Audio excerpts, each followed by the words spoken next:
యేసయ్యా యేసయ్యా యేసయ్యా యేసయ్యా రెండు చేతులు పైకెత్తి యేసయ్యా యేసయ్యా యేసయ్యా యేసయ్యా ప్రతి ఒక్కరు యేసయ్యా యేసయ్యా యేసయ్యా యేసయ్యా యేసయ్యా యేసయ్యా యేసయ్యా యేసయ్యా నీవు కోరిన వారెవరు నిలవేరయ్యా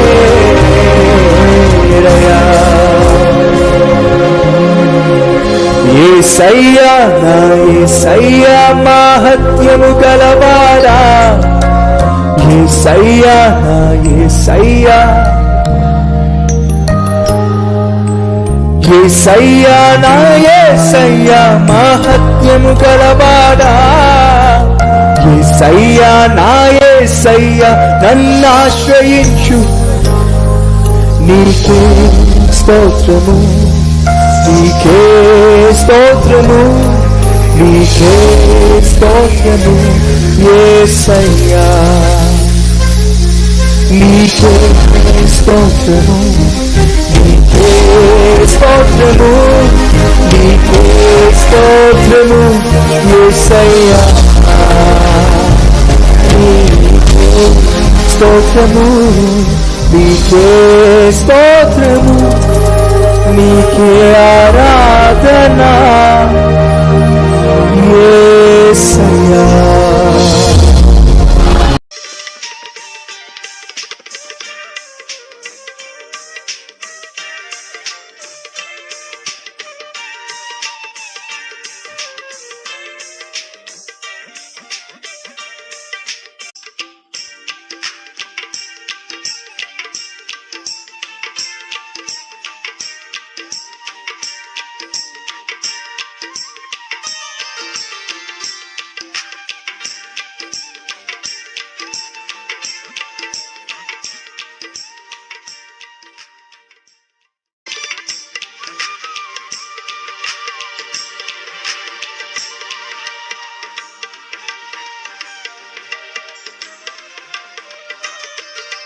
ఒకతను నమ్మకంగా పనిచేస్తున్నాడు.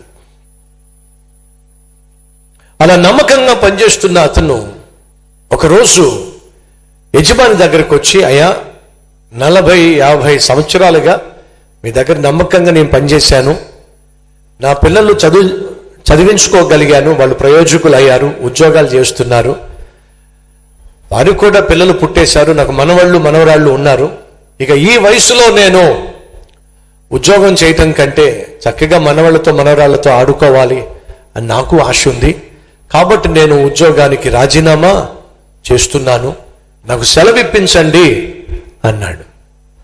ఆ బిల్డర్ ఆ విషయాన్ని విన్న తరువాత ఒక మాట అన్నాడు, ఇప్పటిదాకా నేను కట్టినటువంటి కన్స్ట్రక్షన్స్లో అన్నిటిలో నువ్వు పాల్పంచుకున్నావు, ఒక చిన్న పని చేసి పెట్టు నాకు అన్నాడు. ఏంటండి? నాకు ఇష్టమైన ఒక ఇల్లు నీ చేతులతో కట్టి పెట్టాలి అని నేను ఆశపడుతున్నాను. సార్ దయచేసి ఆ పని మాత్రం నాకు పెట్టకండి. ఎందుకని? లేదు సార్, రిజైన్ చేసేసి వెళ్ళి నా కుటుంబంతో బిడ్డలతో సమయం గడపాలని ఆశపడుతున్నాను. అది కాదయ్యా, నువ్వు చాలా కాలంగా నాతో ఉంటున్నావు, నువ్వు తప్ప ఎవరు నాకు మంచి ఇల్లు కట్టించగలరు, నువ్వే దగ్గరుండి ఇల్లు కట్టించాలి, ఈ ఒక్క ఇల్లు కట్టేసి వెళ్ళు అని చెప్పన్నాడు. ఇష్టం లేకపోయినా సరే ఏం చేస్తాం, మీరు అడిగారు కదా అని చెప్పి ఆ ఇల్లు కట్టించడం ప్రారంభించాడు. వాస్తవంగా ఆ ఇల్లు కట్టించడానికి తనకి శ్రద్ధ లేదు, ఇంట్రెస్ట్ లేదు. పునాదులు వేసేవాడు పునాదులు వేస్తున్నాడు, ఫుట్టింగ్స్ వేసేవాడు ఫుట్టింగ్స్ వేస్తున్నాడు, కాంక్రీట్ వేసేవాడు కాంక్రీట్ వేస్తున్నాడు. కానీ ఈ సారు అక్కడ కూర్చున్నాడు, వచ్చిన వాటిని వెళ్ళే వాటిని చూస్తున్నాడు, కానీ ఏమాత్రం పరిశీలన చేయాల. కాంక్రీట్ క్వాలిటీ కాంక్రీటే వస్తుందా పట్టించుకోవాలా, ఫుట్టింగ్స్ లో వేసేటటువంటి ఐరన్ సరిగ్గానే వేస్తున్నారా పట్టించుకోవాలా, వెళ్లాల్సినటువంటి డెప్త్లోకి వెళ్ళారా పట్టించుకోవాలా. ఎందుకయ్యా అంటే ఇంట్రెస్ట్ లేదండి. తనకు ఒక పని అప్పగించినా సరే ఇంట్రెస్ట్ లేదు. గోడలు లేచిపోయినాయి, గుమ్మాలు పెట్టేశారు, స్లాబులు వేసేశారు. ఒక 8 నెలల్లో ఇల్లు చక్కగా కట్టేశారు. వాస్తవంగా అతడు అక్కడ ఉన్నాడు కానీ ఏ మాత్రము క్వాలిటీ పట్టించుకోలే,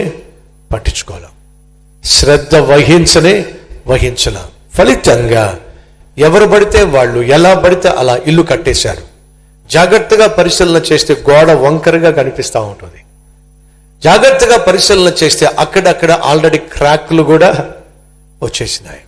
నాకెందుకు వద్దు మొర్రో అని అంటే నా ముఖం మీద ఈ బాధ్యత పెట్టాడు. నాకెందుకు ఆ ఇల్లు ఎలా కడితే నాకెందుకు, ఎలా దాపరిస్తే నాకెందుకు, త్వరగా ఇల్లు పూర్తయిపోవాలి, తీసుకెళ్లి తాళం చేయి ఆయన చేతిలో పెట్టాలి అనుకున్నాడు. ఆ ఇల్లు కట్టేశాడు, ఎలా పడితే అలా, నాకెందుకు అనుకున్నాడు. ఆ తర్వాత ఆ యజమాని దగ్గరికి వెళ్ళాడు. అయ్యా, నాకు ఇచ్చిన పని పూర్తి అయిపోయింది. ఏమిటి, నా కోసం ఇల్లు అద్భుతంగా కట్టావా?